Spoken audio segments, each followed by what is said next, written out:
ములుగు జిల్లాలో అధికారుల నిర్లక్ష్యంతో రైతుల పంటలు ఎండిపోవడం కలకలం రేపుతోంది. పాలెంవాగు ప్రాజెక్టు దగ్గర భద్రతా లోపాలు, నీటి సమస్యలపై రైతులు తీవ్ర ఆగ్రహం వ్యక్తం చేస్తున్నారు. ఓవైపు నీరు రాక పంటలు ఎండిపోతుండటంతో పాటు ప్రాజెక్టు దగ్గర భద్రతా చర్యలు లేకపోవడం ప్రజల ప్రాణాలకు ముప్పుగా మారింది.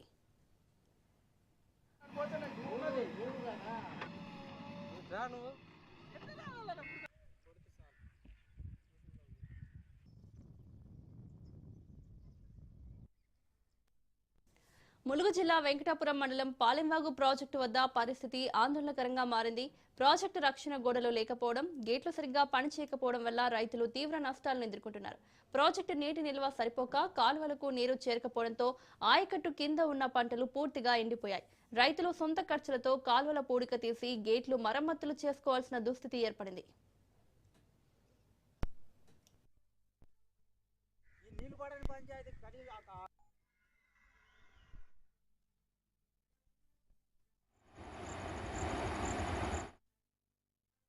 ఇంకా ప్రమాదకరమైన విషయం ఏంటంటే ప్రాజెక్టు వద్ద ఎటువంటి భద్రతా కంచెలు లేకపోవడం. ఒక్క అడుగు తప్పుగా వేస్తే సుమారు 100 మీటర్ల లోతులో పడే ప్రమాదం ఉందని స్థానికులు ఆందోళన వ్యక్తం చేస్తున్నారు. ప్రాజెక్టు గేట్లకు రంగులు వేయడంలో చూపిన శ్రద్ధ, భద్రతా ఏర్పాట్లలో ఎందుకు కనిపించడం లేదని ప్రజలు ప్రశ్నిస్తున్నారు. సుమారు 50 లక్షలతో పనులు చేసినప్పటికీ ప్రజల ప్రాణాలకు రక్షణ కల్పించడంలో అధికారులు విఫలమయ్యారని విమర్శలు వినిపిస్తున్నాయి.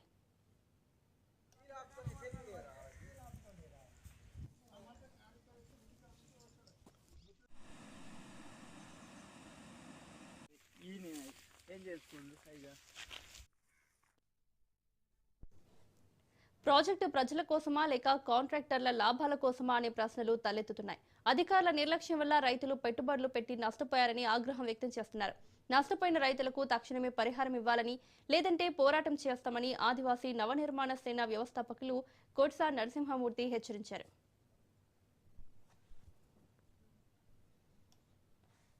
కొన్ని సంవత్సరాల నుంచి వెళ్ళి కాదు 50-60 ఏళ్ల నుంచి వెళ్ళి చేసే వ్యవసాయం వర్షాధారం మీద బతికేటోళ్ళు. ఎప్పుడైతే ఈ 10-15 సంవత్సరాల నుంచి వచ్చిన పాలెంవాగు ప్రాజెక్ట్ అనేది ఒక ఆయకట్ట చెరువులకి నీళ్ళు ఇస్తారని నమ్మించి మమ్మల్ని అంత నిధులు అప్పజెప్పుకొని వాటికి మరమ్మతులు చేయకోకుండా వాళ్ళు నీళ్ళు ఇస్తారనే నమ్మకంతో తలా ఒక 10 ఎకరాలు 15 ఎకరాలు ఎట్టుకొని ఒక 10-100-1000 ఎకరాలు ఇప్పుడు ఈ సాగులో ఉన్నాయి. నీళ్ళు ఇవ్వకపోవడం కాకుండా దాన్ని పట్టించుకోకపోయింది. ఇప్పుడు ఏమైతా ఉందనంటే ఒక ఎకరానికి వచ్చేసి 20,000 ఖర్చు వచ్చింది. తీరా పొట్ట దశకు వచ్చిన తర్వాత నీళ్ళందని పరిస్థితి. అధికారులకు ఫోన్ చేస్తున్నా పట్టించుకోరు. ఏమన్నా అంటేనా వస్తానయ్యా.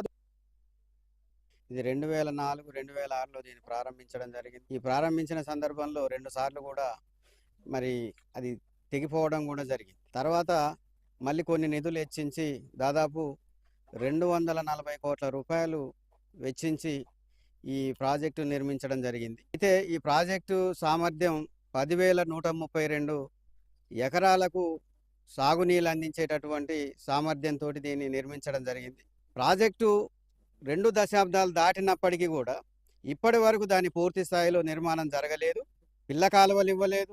ఉన్న ఒకే ఒక ప్రధాన కాలువ ఏదైతే 14 కిలోమీటర్ల వ్యాపించి ఉన్నదో ఈ కాలువలో ఉన్నటువంటి పూడిక కావచ్చు, లేకపోతే కాలువలో పేరకపోయినటువంటి గుర్రపు డెక్క లాంటి ఆకులు కూడా పూర్తిగా కాలువ మొత్తం కూడా వ్యాపించున్నాయి.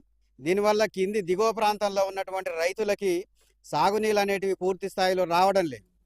దీనిపైన అనేక మార్లు రైతులు రోడ్డెక్కి ధర్నాలు చేసినటువంటి పరిస్థితి కూడా ఉన్నది. రైతులపైన కేసులు కూడా పెట్టడం జరిగింది. కానీ ప్రభుత్వం పట్టించుకోవడం లేదు. నీటిపారుదల శాఖ మంత్రిగా ఉన్నప్పుడు హరీష్ రావు గారు ఇక్కడికి వచ్చి ఇప్పటికైనా అధికారులు స్పందించి ప్రాజెక్టు దగ్గర భద్రతా చర్యలు తీసుకుని రైతులకు న్యాయం చేస్తారా, లేదంటే ప్రాణ నష్టం జరిగాకే మేల్కొంటారా అన్నది ప్రశ్నగా మిగిలింది.